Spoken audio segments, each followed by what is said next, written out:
कि बिहार के हक को लेकर के क्या इंडी अलायंस के जो लोग, महागठबंधन के लोग आज बैठे हैं, क्या बिहार के हक की बात करेंगे? क्या हमारे नेता माननीय उपेंद्र कुशवाहा जी ने जो सवाल उठाया है, बहुत ही वाजिब सवाल उठाया है उन्होंने, कि क्या बिहार को आबादी के अनुसार लोकसभा की सीटें बिहार को नहीं मिलनी चाहिए? लेकिन इंडिया अलायंस के ही लोग, जैसे स्टालिन या कई और दूसरे नेता हैं जो बिहार के बाहर के नेता हैं, वो लगातार ये बात कह रहे हैं कि आबादी के आधार पर लोकसभा सीटों का परिसीमन नहीं होना चाहिए। हमारे नेता का कहना है कि जब उनको लाभ मिलना था तो उन्होंने अपनी थाली बढ़ा करके लाभ ले लिया, और जब हिंदी पट्टी के, खास करके बिहार, उत्तर प्रदेश, झारखंड या बंगाल भी या और दूसरे राज्यों को जब लाभ मिलने की बात आ रही है तो वो विरोध कर रहे हैं कि 1951 में, 1961 में, 1971 में परिसीमन आयोग बना, हर बार आबादी के अनुसार सीटें बढ़ी, लेकिन कांग्रेस ने हमेशा बिहार के साथ या हिंदी पट्टी के साथ भेदभाव करने का काम किया। आज बिहार को हक मिलने की बात है, आप लगातार कहते हैं कि बिहार पीछे रह रहा है। क्यों रह रहा है? क्योंकि सदन के अंदर जो बिहार की भागीदारी होनी चाहिए, वो भागीदारी कांग्रेस जैसी पार्टियों की वजह से नहीं हो पा रही है। और आज महागठबंधन की बैठक है, उस महागठबंधन की बैठक में हमारे नेता ने जो सवाल उठाया है कि बिहार को उसका हक मिलना चाहिए, और वहां कई जाति आधारित राजनीति करने वाले भी नेता बैठे हुए हैं। मैं उनसे भी कहूंगा कि अगर सीटें बिहार की 40 से 60 हो जाए, 70 हो जाए, क्या उनके समाज के लोगों का अधिकार नहीं बढ़ेगा? क्या उनको सीटें नहीं मिलेंगी? लगातार परिसीमन के सवाल पर एनडीए के लोग सहमत हैं कि आबादी के आधार पर बिहार को उसका अधिकार मिलना चाहिए, बिहार की भागीदारी विकास में होनी चाहिए, बिहार का अधिकार है, उसकी भागीदारी संसद के अंदर भी होनी चाहिए। मैं आरजेडी, कांग्रेस, वीआईपी और तमाम दलों को मैं चैलेंज कर रहा हूं कि आप अपनी बैठक में सत्ता के लिए जो आप भगदड़ मचा रहे हैं, जो उसके लिए आज बैठे हैं बड़ी मशक्कत से, कि नेता कौन होगा नहीं होगा, मुझे लगता है कि पहले बिहार बचेगा तब आपके नेता या हमारे नेता बचेंगे। बिहार को आज 60 सीटें अगर मिलती हैं तो क्या जिन जातियों के रिप्रेजेंटेशन की बात या जिस समाज की रिप्रेजेंटेशन की बात महागठबंधन के नेता करते हैं, क्या उनको ज्यादा अधिकार नहीं मिलेगा? क्या उनकी अधिक भागीदारी नहीं होगी? राष्ट्रीय लोक मोर्चा के नेता उपेंद्र कुशवाहा एक प्रेस कॉन्फ्रेंस करते हैं और उसमें बात करते हैं परिसीमन को लेकर के, यानी कहे तो एनडीए के नेता हैं, और एक तरफ आज महागठबंधन की बैठक है। क्या महागठबंधन की बैठक में ये तय होगा कि परिसीमन को लेकर के बातचीत होनी चाहिए? हमारे साथ बातचीत करने के लिए राष्ट्रीय लोक मोर्चा के प्रदेश प्रवक्ता राहुल जी है। इंडिया अलायंस के बिहार में बैठक है, परिसीमन को लेकर क्या लग रहा है कि बातचीत वो लोग करेंगे? देखिए ऋषि जी, सबसे पहले तो मैं ये बात कहूं कि एक बहुत इंपॉर्टेंट बात, कि बिहार के हक को लेकर के क्या इंडी अलायंस के जो लोग, महागठबंधन के लोग आज बैठे हैं, क्या बिहार के हक की बात करेंगे? क्या हमारे नेता माननीय उपेंद्र कुशवाहा जी ने जो सवाल उठाया है, बहुत ही वाजिब सवाल उठाया है उन्होंने, कि क्या बिहार को आबादी के अनुसार लोकसभा की सीटें बिहार को नहीं मिलनी चाहिए? मिलनी चाहिए, हर बिहार के लोग कहेंगे कि मिलनी चाहिए, लेकिन इंडिया अलायंस के ही लोग, जैसे स्टालिन या कई और दूसरे नेता हैं जो बिहार के बाहर के नेता हैं, वो लगातार ये बात कह रहे हैं कि आबादी के आधार पर लोकसभा सीटों का परिसीमन नहीं होना चाहिए। हमारे नेता का कहना है कि जब उनको लाभ मिलना था तो उन्होंने अपनी थाली बढ़ा करके लाभ ले लिया, और जब हिंदी पट्टी के, खास करके बिहार, उत्तर प्रदेश, झारखंड या बंगाल भी या और दूसरे राज्यों को जब लाभ मिलने की बात आ रही है तो वो विरोध कर रहे हैं, और वो कह रहे हैं कि साउथ के राज्यों के साथ भेदभाव हो रहा है। नहीं, भेदभाव नहीं हो रहा है। जब लाभ उनको लेना था, मैं ऋषि जी ये बात मैं क्यों कह रहा हूं कि 1951 में, 1961 में, 1971 में परिसीमन आयोग बना, हर बार आबादी के अनुसार सीटें बढ़ी, लेकिन कांग्रेस ने हमेशा बिहार के साथ या हिंदी पट्टी के साथ भेदभाव करने का काम किया।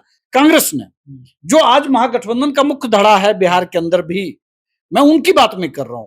उन्होंने पहले 1976 में, जब पूरा देश, आपको पता है कि आग में जूझ रहा था, जिस तरह की लड़ाई इंदिरा गांधी ने पूरे देश में फैला रखी थी आपातकाल के नाम पे, उसी समय एक अमेंडमेंट लेकर के आया गया कि 25 सालों तक परिसीमन नहीं होगा और हर 25 साल के बाद परिसीमन होगा। 2001 में भी परिसीमन हुआ। उस वक्त सिर्फ आबादियों का संतुलन किया गया, सीटों को नहीं बढ़ाया गया।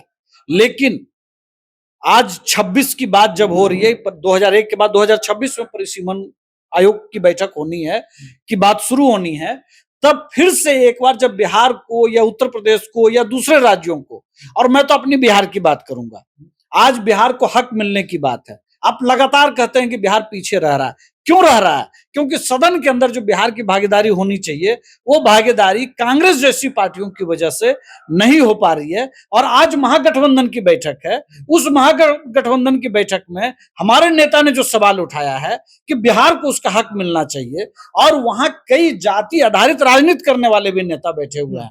मैं उनसे भी कहूंगा कि अगर सीटें बिहार की 40 से 60 हो जाए, 70 हो जाए, क्या उनके समाज के लोगों का अधिकार नहीं बढ़ेगा? क्या उनको सीटें नहीं मिलेंगी? आप सिर्फ इसी बात पर बिहार के समर्थन में खड़े होइए, बिहार के लोगों के लिए खड़े होइए, और परिसीमन के सवाल पर जो हमारे नेता ने जो सवाल उठाया है, उसके समर्थन में आप एक प्रस्ताव पास। लेकिन वो लोग तो सीट शेयरिंग के बंटवारे को लेकर के बैठे हैं। आपको लगता है कि ये सब वो सीट शेयरिंग के लिए नहीं बैठे हैं, वो सत्ता में कैसे पहुंचे उस कुचक्र के लिए वो बैठे हैं। लेकिन माननीय उपेंद्र कुशवाहा जी, राष्ट्रीय लोक मोर्चा और एनडीए हमेशा बिहार के हित के लिए बैठती है।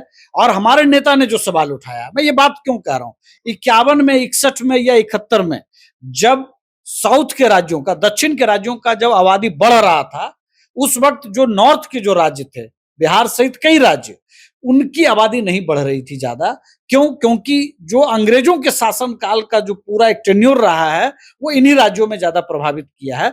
उसकी वजह से इन राज्यों में आबादी उस दौर में नहीं बढ़ी। तो उन जिन राज्यों में आबादी बढ़ी, उनको परिसीमन का लाभ 71 तक मिला। जब हमारे मिलने की बारी आई, तो एक क्लॉज लगा दिया गया, एक अमेंडमेंट लेकर के इंदिरा गांधी जी आ गई और उन्होंने कहा कि भैया 25 साल पर परिसीमन होगा। और आज की तारीख में मैं ऋषि जी बताऊं कि संविधान कहता है कि एक वोट एक व्यक्ति का अधिकार है। आज 21 लाख औसतन, अगर मैं 2011 के आबादी को आधार मानूं, जो जनगणना उस वक्त हुई है, अगर मैं उसको एक प्रोजेक्टेड मानूं, मैं जो आकलन है कि 2011 में जो हुआ, उसके अनुसार साउथ के राज्यों का जो सीटों का जो एक औसतन जो बनता है, वो 21 लाख आबादी पर 21 लाख लोगों पर एक सीट बन रहा है। ठीक है, लेकिन बिहार सहित कई उत्तर के राज्यों का 31 लाख पर एक सीट बनता है।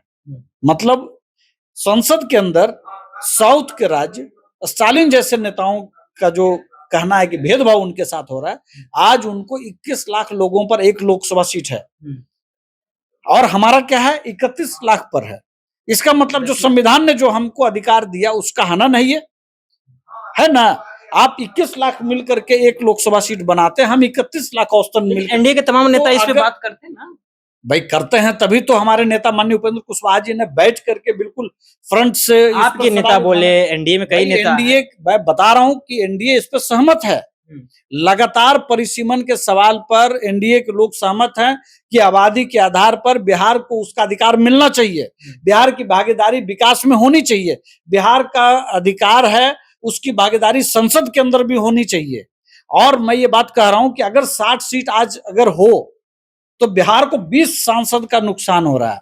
तो कोई इस पर बात महागठबंधन के लोग नहीं करने के लिए तैयार हैं। मैं आरजेडी, कांग्रेस, बीआईपी और तमाम दलों को मैं चैलेंज कर रहा हूं कि आप अपनी बैठक में सत्ता के लिए जो आप भगदड़ मचा रहे हैं, जो उसके लिए आज बैठे हैं बड़ी मशक्कत से, कि नेता कौन होगा नहीं होगा, मुझे लगता है कि पहले बिहार बचेगा, तब आपके नेता या हमारे नेता बचेंगे। हमारे नेता ने यह सवाल उठाया है। मैं महागठबंधन के दलों से भी कहूंगा कि आप प्रस्ताव लाइए, आप आलोचना करिए अपने गठबंधन दल के जो स्टालिन जैसे नेता हैं, और बिहार को उसका अधिकार दिलाने के लिए बात करिए परिसीमन पर। बिहार को आज 60 सीटें अगर मिलती हैं, तो क्या जिन जातियों के रिप्रेजेंटेशन की बात या जिस समाज की रिप्रेजेंटेशन की बात महागठबंधन के नेता करते हैं, क्या उनको ज्यादा अधिकार नहीं मिलेगा? क्या उनकी अधिक भागीदारी नहीं होगी? मैं कह रहा हूं बिहार फर्स्ट, बिहार को सबसे पहले प्राथमिकता दीजिए। सत्ता दूसरी चीज होती है, दूसरे नंबर पर उसका स्थान है। पहले बिहार के लोग, बिहार का डेवलपमेंट, बिहार की भागीदारी, इस पर बात होनी चाहिए। आप स्टालिन की बात कर रहे हैं, स्टालिन इंडिया गठबंधन में है और कांग्रेस भी इंडिया गठबंधन में है। कांग्रेस चाहेगी कि स्टालिन हमसे नाराज हो जाए इस तरह के? इसका मतलब है कि बिहार आपके जेहन में नहीं है।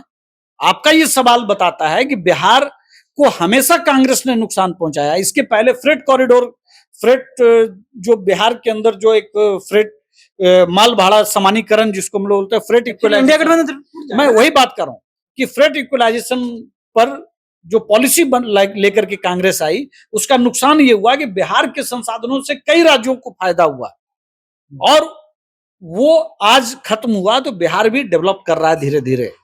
उसी तरह से बिहार को डिलिमिटेशन पर भी 76 से जो नुकसान हो रहा है, इसका भी जवाब कांग्रेस को देना पड़ेगा। और जो कांग्रेस के साथ गठबंधन दल के लोग हैं, उनको भी यह जवाब देना पड़ेगा कि अगर 51, 61 और 71 की तरह डिलिमिटेशन हर 10 साल पर होता, तो आज बिहार की भी सीटें 60, 65, 70 या 55 या कुछ भी सीटें होती। आज बिहार सदन के अंदर ज्यादा भागीदारी के साथ बात करता, बिहार अपने हक के लिए ज्यादा लड़ पाता। आज हम, और रही बात जनसंख्या नियंत्रण की, आज उत्तर के राज्य भी बहुत तेजी से बच्चों के सवाल पर संजीदा है और पॉपुलेशन कंट्रोल करने की दिशा में हर संभव कदम उठा रहा है। इसलिए ये कहना कि साउथ के हितों की हकमारी हो रही है, मुझे लगता है कि 1971 से आज अगर मैं उसको जोड़ लूं तो लगभग 55 साल होता है। आधी सदी से बिहार को जो हकमारी हुई है, इसका जवाब कांग्रेस और उसके साथ के जो गठबंधन दल के लोग हैं, उनको जवाब देना पड़ेगा और उनको खुल करके इस सवाल पर आना पड़ेगा। बहुत स्पष्ट मैं ये कांग्रेस बिहार को लेकर के दोहरा चरित्र मान रहे हैं कांग्रेस। बिल्कुल बिल्कुल, यही कांग्रेस है जिसने बिहार को जब बजट में हिस्सा मिला, कुछ मिला, तब इन्होंने कहा कि पूरे देश के साथ हकमारी हुई, ये बिहार का बजट है। आप बताइए, फ्रेट इक्वलाइजेशन से पूरे बिहार की किस्मत को खराब कर दिया आपने, बिहार के युवाओं को आपने बेरोजगार बनने के लिए अवसर कर दिया। उस बिहार को आप हमेशा दूसरी नजर से देखते हैं। तो मैं ये बात कहूंगा कि जो कांग्रेस कर रही है उसको समझने की जरूरत है गठबंधन दल के लोगों को भी, कि बिहार को हमेशा वो हाशिए पे रखती है, बिहार के साथ वो हमेशा भेदभाव करती है और बिहार को अपने हक के लिए लड़ना आता है। और इस बार के विधानसभा चुनाव में परिसीमन सबसे बड़ा मुद्दा होगा बिहार के लिए। चलिए, तो परिसीमन जो है सबसे बड़ा मुद्दा होगा। कांग्रेस का ये दोहरा चरित्र परिसीमन को लेकर के, क्या आज जिस तरह से महागठबंधन की बैठक है, इसमें बिहार की बात होनी चाहिए, परिसीमन को लेकर के बात होनी चाहिए। लेकिन जिस तरह से इन्होंने बताया कि देखिए, इंडिया अलायंस के ही नेता है, वो विरोध कर रहे हैं, स्टालिन का इन्होंने नाम जिक्र किया है, तो तमाम मुद्दे पर हमारे साथ राहुल जी बात कर रहे थे। फिलहाल आपकी क्या प्रतिक्रिया है? अपनी प्रतिक्रिया नीचे कमेंट बॉक्स में रखेगा। आप देख रहे थे जनता जंक्शन, बहुत बहुत धन्यवाद।